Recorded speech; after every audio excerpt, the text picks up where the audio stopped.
Hello everyone, welcome to my channel. तो देखो, आज हम डिस्कस करने वाले हैं DSSB का रियल पेपर, जो कि ये है हमारा पोस्ट जूनियर सेक्रेटेरिएट असिस्टेंट के लिए। आप यहाँ पर देख सकते हैं, यहाँ पे देखो डेट भी मेंशन है, ये 1 अप्रैल 2022 का है और इसमें देखो टाइम वगैरह भी सब कुछ मेंशन है। वैसे DSSB में काफ़ी सारी पोस्ट होती है, तो ये जो हम आज का पेपर करने वाले हैं ये है जूनियर सेक्रेटेरिएट असिस्टेंट का। बट आप इसके अलावा आप DSSB के किसी भी पोस्ट की तैयारी कर रहे हैं तो भी आप इस सीरीज़ को स्टार्ट कर सकते हैं, क्योंकि देखो जो हमारा GK GS का पोर्शन होता है ना, वो सारे रिपीटेड होते हैं हर एग्ज़ाम के लिए, चाहे वो DSSB हो, CGL हो, CHSL हो, MTS हो, कोई सा भी एग्ज़ाम हो। ठीक है, तो अगर आप DSSB के अलावा भी किसी और एग्ज़ाम की तैयारी कर रहे हैं तो भी आप इस सीरीज़ को ज्वाइन कर सकते हैं। ठीक है। अच्छा, एक चीज़ और जो कि काफ़ी इंपॉर्टेंट है वो ये कि आज जो हम यहाँ पे डिस्कस करने वाले हैं ना, जनरल अवेयरनेस का सेक्शन, इस यहाँ पे सारे आंसर्स पहले से लिखे हुए हैं, क्योंकि काफ़ी सारा साइट पे देखा, मुझे कहीं पर भी विदाउट आंसर वाला PDF नहीं मिला, तो मुझे सिर्फ ये आंसर वाला ही मिला। और जैसा कि अभी DSSB के एग्ज़ाम भी बहुत जल्दी जल्दी आ रहे हैं और कुछ एग्ज़ाम में भी 1-1.5 महीने के बाद भी है, तो मुझे ये PDF ठीक लगा। ठीक है, विदाउट आंसर वाला मुझे नहीं मिला। तो हम क्या करेंगे, यहाँ पे देखो आंसर तो हम पढ़ेंगे ही, क्योंकि आंसर तो सामने सामने लिखा हुआ है। इसके अलावा हम क्या करेंगे कि कुछ एक्स्ट्रा फैक्ट भी पढ़ेंगे। ठीक है, उससे रिलेटेड, क्योंकि क्या होता है एग्जामिनर या तो जो GK GS का जो हमारे पोर्शन है वो रिपीटेड क्वेश्चन को मतलब अलग अलग एग्जाम में रिपीट करता है, या तो ऐसा होता है, या वो ऑप्शन के थ्रू ही उस क्वेश्चन को अलग तरीके से पूछना चाहता है। ठीक है, तो चलो हम अपने इस सीरीज़ को स्टार्ट कर लेते हैं। ठीक है, तो देखो हमारा फर्स्ट क्वेश्चन है ये, deciduous forest are rich in which type of trees. तो देखो जो डेसिडुअस फॉरेस्ट है वो किस तरह के ट्रीज में आते हैं। तो देखो सबसे पहले तो हमारा आंसर यहाँ पर हो जाएगा ओक। अब देखो ये डेसिडुअस फॉरेस्ट ये होता क्या है, तो देखो बेसिकली ना डेसिडुअस फॉरेस्ट का मतलब होता है कि एक ऐसा ट्रीज जो कि साल के एक टाइम में अपने सारे पत्तों को गिरा देते हैं। ठीक है, देखो हमारा जो 1 ईयर का जो साल होता है, इसमें एक ऐसा टाइम आता है जहाँ पर जो ये डेसिडुअस फॉरेस्ट होते हैं ना, वो अपने सारे पत्तों को गिरा देते हैं। इसको वैसे हिंदी में पतझड़ या पर्णपाती वन करके भी बोला जाता है। ठीक है, तो क्या होता है कि इसमें एक टाइम बाद सारे पत्ते निकल जाते हैं। क्यों? क्योंकि फिर नए पत्तों के आने का प्रोसेस स्टार्ट हो जाता है। ठीक है, तो देखो आंसर तो हमारा ओक है। ओक के अलावा और इसमें क्या क्या आ सकता है हमारा डेसिडुअस फॉरेस्ट में, तो ये हमारा हो जाएगा देवदार, है ना। ठीक है, देवदार हो गया, टिक हो गया, और साथ में हमारा हो जाएगा ना सैंडल, चंदन के जो पेड़ होते हैं। ठीक है, तो ये सारे आप याद रखेंगे। ठीक है, तो नेक्स्ट क्वेश्चन पे चलते हैं। नेक्स्ट क्वेश्चन है हमारा, Which state government named its new opposition-less government as UDA, United Democratic Alliance। ठीक है, तो देखो यहाँ पे बात हो रही है ना, किस स्टेट की गवर्नमेंट ने ना अपोजिशन लेस गवर्नमेंट को ऐसा UDA के नाम से जाना जाएगा, ऐसा कहा है। तो देखो आंसर में तो लिखा ही हुआ है, ये है नागालैंड। ठीक है, तो अब यहाँ से हम क्या याद रखेंगे, तो हम यहाँ से याद रखेंगे कि नागालैंड में UDI ये रिलेटेड हो जाएगा नागालैंड से। ठीक है, और अब ये एक टर्म जो आया है अपोजिशन लेस गवर्नमेंट, तो ये क्या होता है, तो अपोजिशन लेस गवर्नमेंट का मतलब होता है विपक्ष रहित सरकार। अब देखो 2021 में ये क्या कहा गया कि नागालैंड में ना, 1 मिनट में थोड़ा सा, हाँ, तो देखो 2021 में ये क्या कहा गया कि जो अब अपोजिशन लेस गवर्नमेंट है ना, उसको जाना जाएगा यूनाइटेड डेमोक्रेटिक अलायंस के नाम से। 2021 का न्यूज़ है ये, और ये वैसे आया हुआ है एग्जाम में। और अब यहाँ पे क्या होगा, कोई भी विपक्ष की सरकार होगी ही नहीं। क्यों नहीं होगी? क्योंकि यहाँ पे जो विपक्ष की पार्टी है ना, वो सारे ही मिलकर यूनाइटेड होकर, यहाँ पे लिखा है ना एक टर्म यूनाइटेड, तो ये सारी मिलकर ही सरकार, यहाँ की सरकार को चलाएगी। यानी कि अब यहाँ पे कोई भी विपक्ष वाली पार्टी नहीं रहेंगी। ठीक है, इसलिए इसका अब नाम दे दिया गया है UDA। ठीक है, नागालैंड सही आंसर था। और नागालैंड से आप ये इसकी जो कैपिटल है ये है कोहिमा। ठीक है, कोहिमा याद रखेंगे। और ये भी याद रखेंगे कि ये अपोजिशन लेस गवर्नमेंट ऐसा करने वाला ना, ये इंडिया का पहला स्टेट भी बन गया है, फर्स्ट स्टेट बन गया है ऐसा करने वाला ये। क्योंकि हर स्टेट में एक विपक्ष की सरकार होती है, पर यहाँ पर अब कोई भी विपक्ष की पार्टी ही नहीं रहेगी। और एक्स्ट्रा फैक्ट में और क्या याद रखेंगे आप, ये कि नागालैंड जो है 1963 में बना था, 63 में बना था, और 16th स्टेट है हमारे इंडिया का ये, ठीक है। और यहाँ के अभी वर्तमान में सीएम हो जाएंगे नेफ्यू रियो, ठीक है। तो ये सारे जितना मैंने आपको बताया अभी तक वो सारा आप याद रखेंगे, ठीक है। चलो नेक्स्ट क्वेश्चन पे चलते हैं। नेक्स्ट क्वेश्चन है हमारा, which of the following is the incorrect combination of the monument and its location. देखो हम क्या करते हैं, कई बार हम क्वेश्चन को सही ढंग से नहीं पढ़ते हैं। हमें क्या करना है, हर क्वेश्चन को बिल्कुल सही ढंग से पढ़ना है। बच्चे क्या करते हैं, कई बार क्वेश्चन सही ढंग से नहीं पढ़ते, ऊपर दिखता है कोई आंसर, वो उसको टिक कर देते हैं। देखो हमें यहाँ पर ना इनकरेक्ट बताना है, ठीक है, इनकरेक्ट। तो देखो यहाँ पे वैसे भी आंसर लिखा हुआ है, तो आंसर से ही डिस्कस करते हैं पहले। देखो यहाँ पे जो आंसर है हमारा, gateway of India in Hyderabad, ठीक है। तो ये बिल्कुल गलत है, ठीक है। गेटवे ऑफ इंडिया, मैं ऐसे लिख दूँ GI, गेटवे ऑफ इंडिया, ये हमारा हैदराबाद में नहीं है, ये है मुंबई महाराष्ट्र में, ठीक है। तो पहला तो आप ये याद रखेंगे। अब एक कंफ्यूजिंग पॉइंट ये कि गेटवे ऑफ इंडिया और इंडिया गेट, तो देखो गेटवे ऑफ इंडिया है महाराष्ट्र मुंबई में, और इंडिया गेट है दिल्ली में, ये याद रखेंगे, ठीक है। अब देखो हमने आंसर तो डिस्कस कर लिया, अब थोड़ा सा ऑप्शन की तरफ चलते हैं। ऑप्शन की तरफ मैं अगर देखूँ ना, गोलघर पटना में है, ठीक है। तो गोलघर बेसिकली ना ये गोदाम की तरह है जिसमें अन्न वगैरह रखा जाता है ना, और गोलघर इसको इसलिए भी कहा जाता है क्योंकि इसकी शेप कुछ इस तरह से है, यहाँ पे कुछ स्टेयर्स बने हैं आने जाने के लिए, ठीक है। तो बेसिकली जो इसकी शेप है ना वो गोल टाइप में है, इसलिए इसको गोलघर कहा गया, और ये पटना में स्थित है, ये बिल्कुल करेक्ट है, ठीक है। सन टेम्पल कोणार्क, तो देखो मेरी वीडियोस में वैसे मैं कई बार, अभी मैंने आपको पिछली क्लासेस जो मेरा DSSB का सेट नंबर 6 है उसमें भी मैंने आपको बता रखा है कि कोणार्क का सन टेम्पल ये है उड़ीसा में, ठीक है, ये याद रखेंगे। और मीनाक्षी टेम्पल मदुरई तमिलनाडु में है, ठीक है। तो ये याद रखेंगे आप, ठीक है। तो नेक्स्ट क्वेश्चन पे चलते हैं।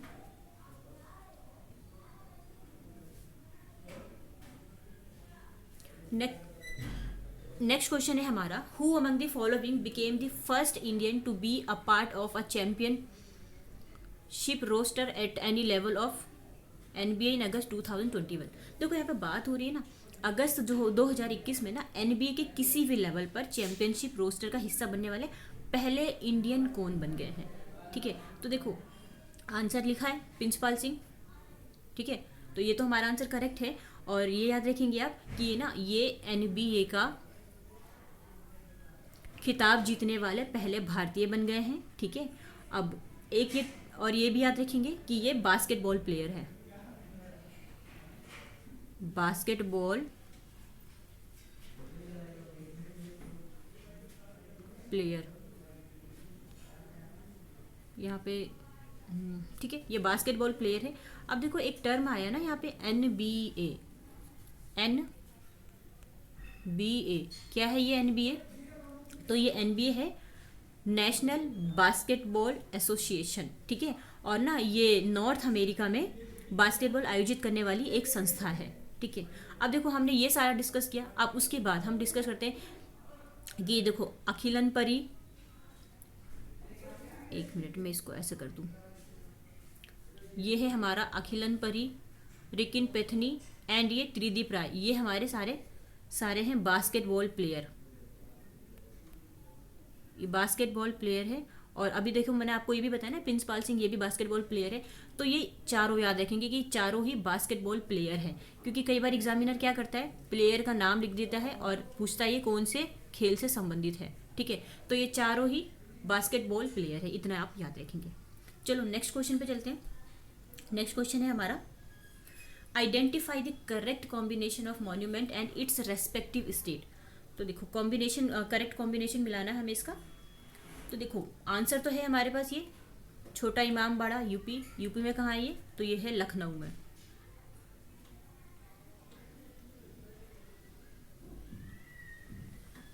तो यूपी लखनऊ में है, ये तो ठीक है। इसके अलावा अब हमारे पास ऑप्शन में क्या है, तो ये है हमारे पास चीनी का रोज़ा। तो चीनी का रोज़ा ये केरल में नहीं है, ये है हमारा यूपी में, यूपी आगरा, ठीक है, आगरा में है ये। उसके बाद ये है कोणार्क सन टेम्पल। देखो अभी हमने पिछले ही स्लाइड में ऐसा कुछ पढ़ा था, कोणार्क सन टेम्पल, ठीक है। ये बिहार में नहीं है, ये है उड़ीसा में, उड़ीसा या ओडिशा ऐसे करके। और गोल गुंबज ये महाराष्ट्र में नहीं है, ये कर्नाटक में है। कई बार इसको गोल गुंबज और गोल गुंबद भी कहा जाता है, ठीक है। तो साथ के साथ ये चारों ही आप याद रख के चलेंगे कि कौन सा मॉन्यूमेंट कहाँ पर है, ठीक है। तो ये करेक्ट आंसर हो जाएगा। नेक्स्ट क्वेश्चन की तरफ चलते हैं। विच of the following states of India has tropical rain forest, ठीक है। तो बात यहाँ पे हो रही है ट्रॉपिकल रेन फॉरेस्ट कौन से स्टेट में है ये। तो देखो tropical rain forest, basically tropical rain forest ये होता क्या है। तो देखो जो ये एरिया होता है ना, ये भारत के समुद्र तट के आसपास का एरिया होता है, नॉर्थ ईस्ट का एरिया होता है, ठीक है। और इस एरियाज में होता क्या है, जो यहाँ का जो वेदर है ना, वो कभी भी ड्राई नहीं होता, ठीक है। ये कभी भी यहाँ का जो वेदर वो ड्राई नहीं होता। क्यों? क्योंकि यहाँ पे ना पूरे पूरे वर्ष ना हमेशा बारिश होती रहती है। कुछ देखो एग्जाम्पल में ये देखो, आसाम तो ठीक है इसका आंसर, और इंडिया के मैप में कुछ हम इस तरह से देखें ना, तो इस साइड का एरिया है ना, या फिर जो समुद्र के आसपास का इस साइड का, ये सारे ही हमारे आ जाते हैं ट्रॉपिकल रेन फॉरेस्ट में। क्योंकि यहाँ का जो वेदर है ना वो हमेशा मतलब कभी भी ड्राई होता नहीं है, यहाँ पे बारिश वगैरह होती रहती है, ठीक है। तो आप इतना याद रखेंगे। और आसाम के आसपास भी एक जगह और भी है, याद रखेंगे, मासीनराम, जहाँ पे सबसे ज़्यादा बारिश होती है, ठीक है। तो ये सब आप याद रखेंगे। नेक्स्ट क्वेश्चन पे चलते हैं।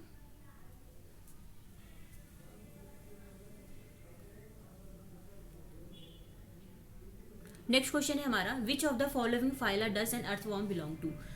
तो देखो जो ये अर्थवॉर्म है, ये कौन से कैटेगरी से बिलोंग करता है। तो ये बिलोंग करता है एनालिड। एनालिड बेसिकली होता क्या है, तो जो एनालिड होता है ना, ये सेगमेंटेड वॉर्म्स होते हैं, ठीक है, सेगमेंटेड वॉर्म्स। और इनका जो ये जो वॉर्म्स होते हैं ना, इनकी जो बॉडी का स्ट्रक्चर होता है वो खंडों में बटा होता है। जैसे कि लीच हो गया, रैग वॉर्म हो गया, सैंड वॉर्म हो गया, है ना, अर्थ वॉर्म हो गया। ये सारे इन सब की जो बॉडी होती है, बॉडी स्ट्रक्चर वो कुछ इस तरह से होता है कि वो छोटे छोटे खंडों में बटा होता है, ठीक है। तो ऑप्शन नंबर 1 हमारा करेक्ट हो जाएगा, एनालिड।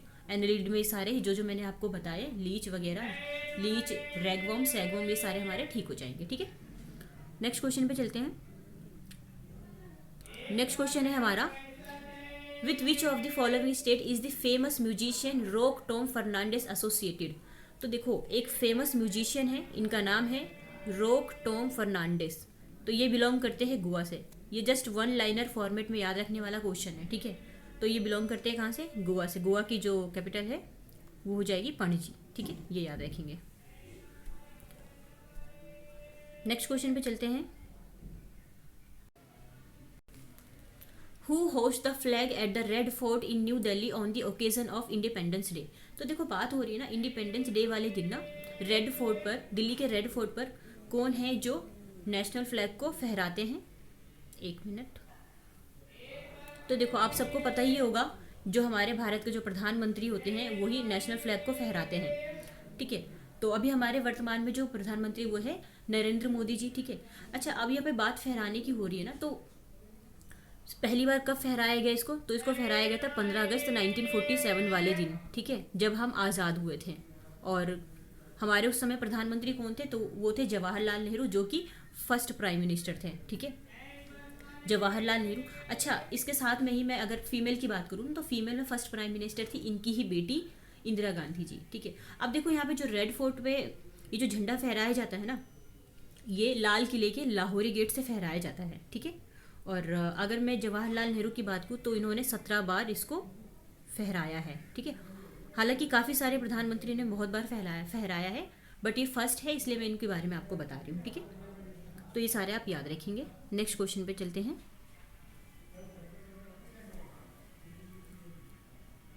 नेक्स्ट क्वेश्चन है हमारा,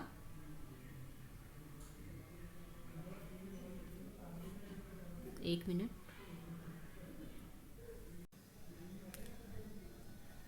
If a cell is placed in and dash, there will be a net flow of water out of the cell and the cell will lose volume. देखो answer तो दे रखा है ना हमें, हाइपरटोनिक सॉल्यूशन। देखो hypertonic solution basically ये होता क्या है, देखो हाइपर वर्ड को अगर आप लेते हैं ना, हाइपर वर्ड मैंने यहाँ पे लिखा, तो हाइपर का मतलब ही होता है ज़्यादा, ठीक है। तो अब देखो इस सॉल्यूशन में होता क्या है, हाइपरटोनिक सॉल्यूशन में, तो ये एक ऐसा सॉल्यूशन होता है ना जिसका कि जो कंसंट्रेशन है वो ज़्यादा होता है। कंसंट्रेशन ज़्यादा होने का मतलब, अच्छा आप में से अगर जो साइंस वाले स्टूडेंट होंगे वो ज़्यादा अच्छे से समझ पाएंगे इसको।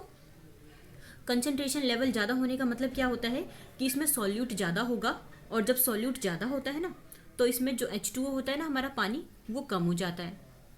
देखो क्या होता है कि जो हमारा जो सेल है, ये हमारा जो मतलब ये सेल होता है, जब इसका कंसंट्रेशन ज़्यादा होता है तो जो वाटर है ये इसके बाहर आ जाता है, और वाटर बाहर आने की वजह से ना ये जो सेल है ना इसका साइज सिकुड़ के ये छोटा हो जाता है, ठीक है। तो जब ये वाटर बाहर आ जाता है और सेल का जो साइज सिकुड़ कर छोटा हो जाता है, तो इस कंडीशन को ही कहा जाता है हाइपरटोनिक सॉल्यूशन, ठीक है। तो ये वाला ऑप्शन नंबर सी जो हमारा है ना हाइपरटोनिक सॉल्यूशन, इसको आप याद रखेंगे, ठीक है। नेक्स्ट क्वेश्चन पे चलते हैं। नेक्स्ट क्वेश्चन है हमारा, which of the following combination is incorrect regarding cell organelles. देखो सेल ऑर्गेनल्स के संबंध में कौन सा जो हमारा इनकरेक्ट सेंटेंस है उसको बताना है हमें। आंसर है हमारा फर्स्ट, ठीक है। तो पहले सबसे हम आंसर को देखते हैं। SER सेल, ये होता है क्या है, तो ये होता है स्मूथ एंडोप्लाज्मिक रेटिकुलम, और इसके आगे दे रखा है protein production in a particular for expert out of the cell. देखो यहाँ पे जो ये टर्म है ना SER, ये दो तरह का होता है ना, एक होता है SER होता है स्मूथ एंडोप्लाज्मिक रेटिकुलम, और एक होता है RER, ये क्या होता है, रफ एंडोप्लाज्मिक रेटिकुलम।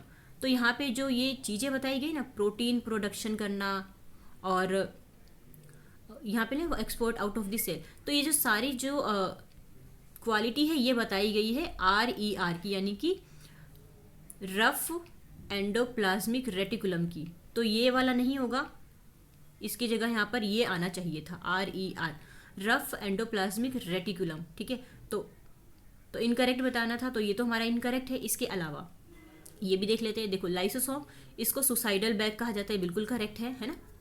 और न्यूक्लियस DNA स्टोरेज, देखो जो DNA होता है ना, ये हमारा DNA जो DNA होता है ना हमारा, ये हमारा न्यूक्लियस, माइटोकॉन्ड्रिया और क्लोरोप्लास्ट में पाया जाता है, ठीक है। तो एक तरह से देखा जाए तो ये न्यूक्लियस है, तो ये भी हमारा आंसर करेक्ट हो जाएगा, DNA स्टोरेज का है। और माइटोकॉन्ड्रिया ये होता है हमारा एनर्जी प्रोडक्शन। कई बार एक नंबर में पूछा जाता है ना कि पावर हाउस या एनर्जी प्रोडक्शन किसको कहा जाता है, तो ये कहा जाता है माइटोकॉन्ड्रिया को, ठीक है। अब देखो यहाँ पे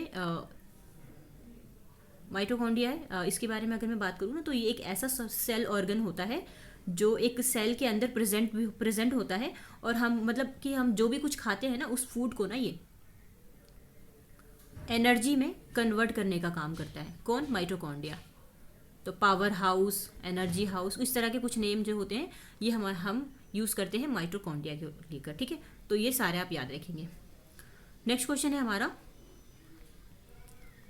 इन which year did the sports authority of India institute the first SAI institutional award for athletes and coaches. तो देखो यहाँ पे बात हो रही है ना कि SAI ने ना एथलीट और कोचों के लिए पहला जो SAI है, SAI क्या, स्पोर्ट्स अथॉरिटी ऑफ इंडिया, इसने इंस्टीट्यूशनल अवार्ड शुरू किया है। तो कब से शुरू किया है इसने, तो इसने शुरू किया है ये इंस्टीट्यूशनल अवार्ड 2021 से, ठीक है। SAI क्या बताया मैंने आपको, स्पोर्ट्स अथॉरिटी ऑफ इंडिया, और इसका फॉर्मेशन ईयर है 1984,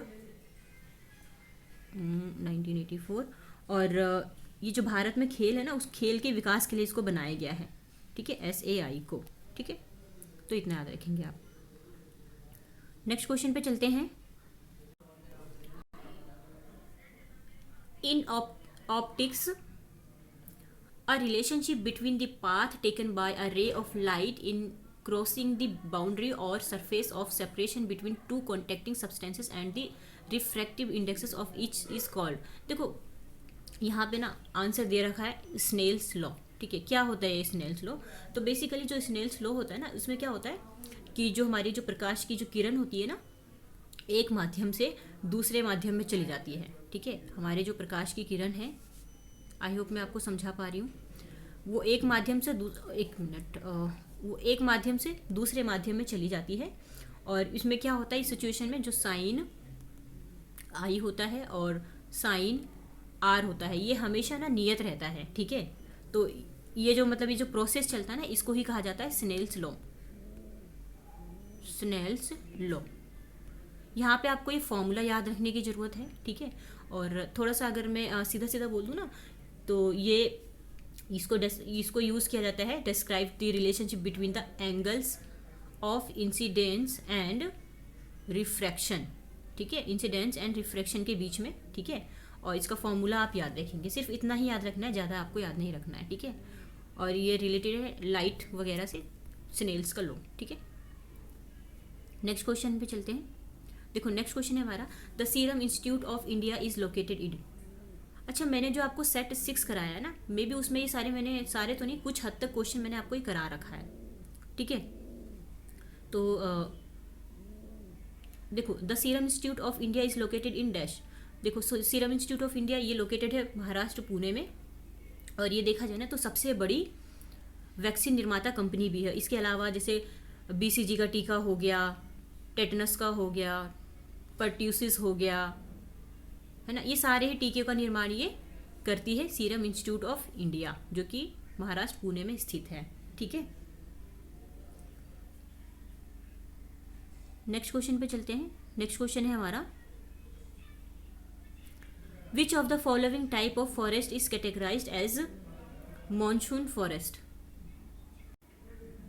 देखो हमारा जो आंसर यहाँ पे दे रखा है ये है ट्रॉपिकल डेसिडुअस फॉरेस्ट। अभी मैंने आपको पिछले स्लाइड में बताया ना डेसिडुअस फॉरेस्ट क्या होता है ना, और इसका जो आंसर है हमारा tropical deciduous forest. One liner में याद रखने वाला क्वेश्चन है ये, कि कुछ तरह के फॉरेस्ट को कैटेगराइज किया। मॉनसून फॉरेस्ट मैंने आपको बताया था ना, जिसमें एक टाइम के में उसके पत्ते झड़ जाते हैं और फिर नए लीव्स के आने का प्रोसेस शुरू होता है। ठीक है, तो इसको रखा गया ना ट्रॉपिकल डेसिडुअस फॉरेस्ट में। ठीक है, तो ये याद रखेंगे आप।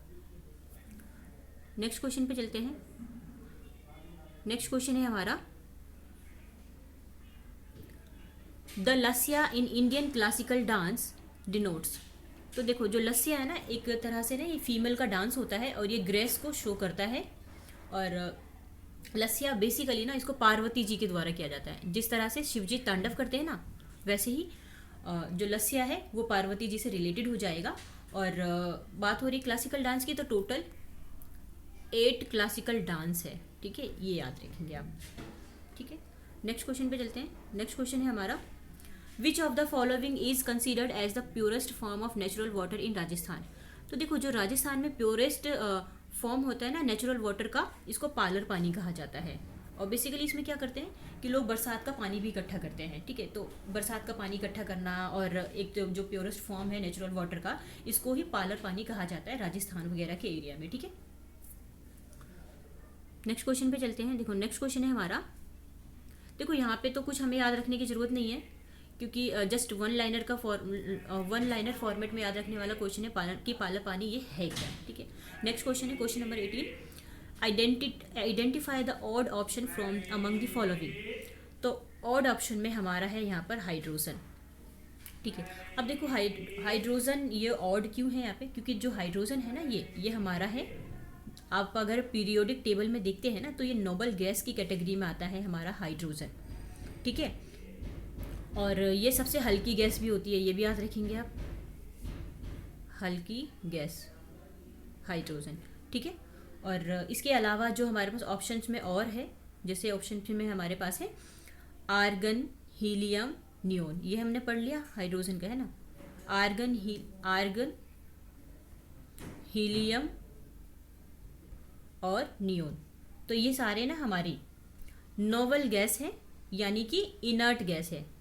जो हाइड्रोजन है ये हमारा ये नोबल गैस नहीं है, कहीं मैंने गलत तो नहीं बोल दिया ना।